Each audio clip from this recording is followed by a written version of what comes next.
single ama ahaan way fiican tahay in lagu soo xiiso lamaantaada kuu soo xiisto mise lamaankaaga haddii aad toddobadan arrimood kuu sheegayo isticmaashid waa hubaal in lamaantaada mise lamaankaaga kuu soo xiisi doono. 1. Samee ha xiriirin maalin kasta. Ragga iyo dumarkaba way jecel yihiin qofkooda inuu soo xiiso.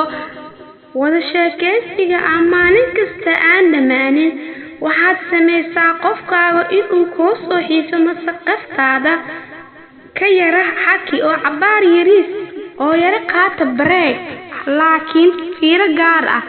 Ragga dumarka ma jeclo ragga in badan ka fogaado waayo maskaxda dumarka inta badan waxaa la sheegaa in ay ilowshadeedu ku dhowdahay.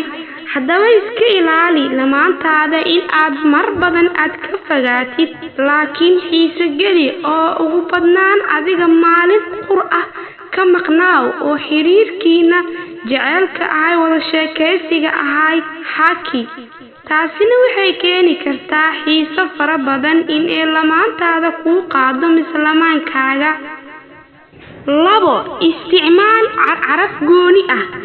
Markii aad lamaantaada mise lamaankaaga la isticmaal caraf gooni ah. Ha isticmaalin barfuunada raqiiska ah. Isticmaal barfuunada qaaliga oo soo jiidashada leh caraftooda. Iska ilaali barfuunada raqiiska aan caraftooda carafsanayn inaad isticmaashid. Fiiro gaar ah dumarka qurxi wajigaaga si dabiici ah u qurxi. Taasina waxay keeni kartaa inaad xiise gaar ah u yeesho lamaankiina mise lamaankaaga xiriirkiina. 3. Si tartiib ah xiriirka u dhisa. Si tartiib ah xiriirkiina u dhisa. Mahmaa waxaa jirtay oo ahayd Roma hal biri laguma dhisin. Taasina waxay tusaale u tahay in wax walba tartiib ku quman yihiin oo aan la degdegin. Tartiib si deganaansho ah wax walba loo dhiso. Iskama imaado hal maalin keliya jacaylka xiriir ah hal maalin samayso keliya in la isticmaalo waa la jecel yahay oo laisku dhimanaya. Taasi waa fudeed marka ha isticmaalin tartiib u isticmaal xiriirkiina.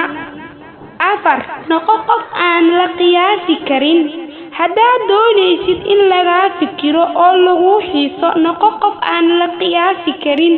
Tusaale ahaan lamaantaada mise lamaankaaga waxaad ku dhahdaa wax kaa farxad geliya ayaan kuu sameynayaa. Taasina u sameey. Haddii aad u samey weyso waxaa imaan karo in lamaantaada mise lamaankaaga kuu maleyso waxyaalo khiyaali ah inaad mar walba u sheegtid mise aad been u sheegaysid. Iska ilaali wax walba aad ballan qaado oofi.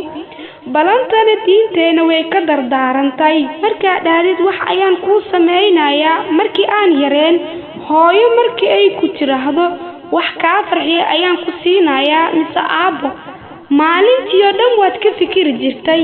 Haddii la weynaadana waa saas. Lamaantaada mise lamaankaaga haddii aad tirahdid wax kaa farxiya ayaan kuu sameynaya waa hubaal inuu maalintaasoo dhan ka fikiraayo waxyaalaha aad u sameynaysid. 5. U dir sawiradaada lamaankaaga mise lamaantaada si ay kuu xasuusato oo kuu xasuusto. U dir sawiradaada si qurux badan adigoo mar walba kaa muuqato dhoola caddeyn fara badan. Taasina waxay keeni kartaa lamaankaaga ama lamaantaada in ay kuu xiisto aysan ku hilmaamin ama uusan ku hilmaamin. 6. Kalsoonid iyo isku tiirsanaanta wuxuu qofka ka qaadaa dhiirigelin. Qof walba wuu jecel yahay qof isku kalsoon. Taasina waxay kuu keeni kartaa qofka inaad noqotid qof noloshiisa had iyo jeer inaad ka bixin jecel. Qof riyo leh, qof isku kalsoon, qof mustaqbal fiican leh ifaayo. Qof walba wuu jecel yahay. Haddaba taas ku dadaal si ay qof walba kuu jeclaado lamaankaaga mise lamaantaada kuu jeclaado isna kugu xiiso had iyo jeer noloshiisa aanan ugu bixin. 7. Ku baraha bulshada mar walba adigoo faraxsan loola cadeynayo ha muujinin adigoo murugaysan qofna ma jeclo qof mar walba murug ku jiro oo dhahayo waan xanuunsanahay maanta saan ayaan ahay ilaahay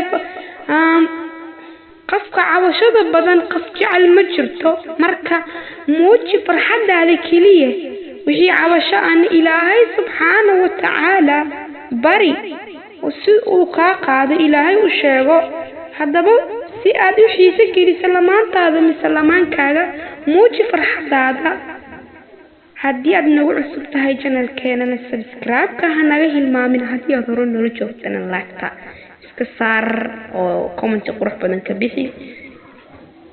Assalaamu calaykum waraxmatullaahi wabarakaatuh.